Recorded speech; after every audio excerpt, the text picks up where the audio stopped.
بسم اللہ الرحمن الرحیم۔ السلام علیکم ورحمۃ اللہ وبرکاتہ۔ محترم دوستو، کسی شاعر نے کیا خوب کہا، خدا نے آج تک اس قوم کی حالت نہیں بدلی، نہ ہو جس کو خیال آپ اپنی حالت کے بدلنے کا۔ وہ قوم مردہ ہو جاتی ہے جو اپنی تاریخ ہسٹری کو بھول جاتی ہے۔ محترم دوستو، ہماری اس سیریز کا آج دوسرا حصہ ہے۔ پہلا حصہ آپ سماعت کر چکے ہیں۔ اگر آپ نے پہلے حصے کو نہیں سنا تو مہربانی پہلے حصے کو سن کر اس کو بھی سن لیں، تاکہ بات شروع سے تسلسل کے ساتھ آپ کے سامنے آ سکے۔ علماء نے کتابوں میں لکھا ہے، حضرات انبیاء کرام علیہ السلام اور صحابہ کرام رضی اللہ تعالی عنہ کا جہاد محض اسلام کی سربلندی اور اللہ تعالی کی حکومت قائم کرنے کے لیے تھا، تاکہ احکام خداوندی کی بے حرمتی اور مذاق نہ ہو۔ خدا کے نام لیوا انسان اپنے مولا حقیقی کا اطمینان کے ساتھ نام لے سکے۔ کفار چاہے ایمان لائے یا نہ لائے، مگر اللہ کے احکام کا اجرا اور نفاذ میں مزاحمت نہ کر سکیں۔ سابقہ انبیاء میں سے حضرت نوح، حضرت داؤد، حضرت سلیمان اور حضرات انبیاء کرام علیہ السلام کا جہاد اسی غرض سے تھا۔ حضرت عیسیٰ علیہ السلام قیامت کے قریب آسمان سے نازل ہونے کے بعد اسی غرض سے دجال اور اس کے لشکر سے جہاد فرمائیں گے، جبکہ بائبل کی آخری کتاب مکاشفہ یوحنا اور پولس کے دوسرے خط تحسن میں بھی موجود ہے۔ دنیا کا کوئی مذہب، قوم اگر بغیر حکومت اور دبدبے کے اپنی عزت اور اپنی ناموس کی حفاظت کر سکے تو یہ ناممکن ہے۔ جیسے آج اسرائیل اپنی جابرانہ حکومت کا اعلان ارض فلسطین پر کر رہا ہے اور اپنے دبدبے کو قائم کرنے کے لیے زبردستی کی لڑائی مسلط کر رہا ہے۔ تمام انسان کی طبیعتیں یکساں نہیں ہیں۔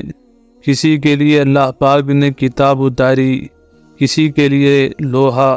آج اگر 1000 واعظ مل کر یہ چاہیں کہ اپنی تقریر دل فریب سے کسی غلط رسم کو مٹا دیں تو نہیں مٹا سکتے، مگر ایک شاہی فرمان ایک ہی وقت میں ملک کے ایک سرے سے دوسرے سرے تک اس برائی کو مٹا سکتا ہے۔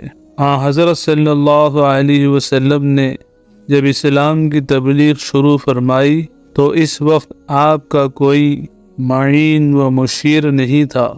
آپ نے دنیا اور آخرت کی کوئی بھلائی نہ چھوڑی جس کی تعلیم و تلقین نہ کی ہو، لیکن ان کو ماننے والے کتنے ہوئے اور نہ ماننے والے کتنے ہوئے۔ اس کی مثال میں خود مکہ مکرمہ ہی کو لے لیں۔ آپ صلی اللہ علیہ وسلم نے 13 سال کے عرصے میں جو تبلیغ فرمائی، اس سے کتنی تھوڑی تعداد میں مسلمان ہوئے، حتیٰ کہ جناب نبی کریم صلی اللہ علیہ وسلم کو مکہ مکرمہ سے مدینے کی طرف ہجرت کرنی ضروری ہو گئی۔ جب آپ صلی اللہ علیہ وسلم مدینہ تشریف لائے تو کچھ عرصے بعد اشاعت اسلام کے لیے حق تعالی شانہ کی طرف سے جہاد کا حکم نازل ہوا، جو سورہ حج کی آیت نمبر 39 تا 41 میں مذکور ہے۔ محترم دوستو، جہاد کی حقیقت کو غور سے سنیں۔ جہاد جہد کا معنی کیا ہے؟ اس کا معنی یہ ہے کہ طاقت سے مشتق ہے، جس کا معنی محض اللہ تعالیٰ کا بول بالا کرنے کے لیے اپنی پوری طاقت کو پانی کی طرح بہا دینا۔ جس جنگ میں یہ مقصد نہ ہو بلکہ صرف عصبیت وطن، قوم، اظہار مردانگی اور توسیع سلطنت مقصود ہو، وہ جہاد میں شامل نہیں۔ چنانچہ حضرت صلی اللہ علیہ وسلم کے جہاد میں ملاحظہ کریں گے کہ ان کے جنگی معرکوں میں صرف اور صرف اعلاء کلمت اللہ مقصود تھا اور کوئی دوسرا مطلب نہیں تھا، اس لیے ان کو ہر قسم کی تھوڑی بہت کافر فوجوں پر فتح حاصل ہو جایا کرتی تھی۔ جہاد کی دو اقسام ہیں، نمبر 1 دفاعی جہاد، نمبر 2 اقدامی جہاد۔ دفاعی جہاد یہ ہے کہ کوئی کافر قوم خود مسلمانوں پر لشکر کشی کرے اور حملہ آور ہو تو اس سے مدافعت کے لیے ان کا مقابلہ کرو۔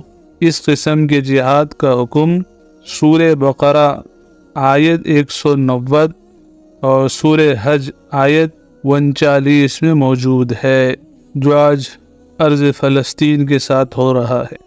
اقدامی جہاد یہ ہے کہ جب کفر کی قوت اور شوکت سے اسلام کی آزادی کو خطرہ ہو، ایسی صورت میں اسلام اپنے پیروکاروں کو حکم دیتا ہے کہ تم دشمنان اسلام پر جارحانہ حملہ آور ہاجمانہ اقدام کرو تاکہ اسلام اور مسلمان کفر اور شرک کے فتنے سے محفوظ ہو جائیں اور بغیر کسی خوف و خطر کے امن و عافیت کے ساتھ خداوند ذوالجلال کے احکام بجا لا سکی۔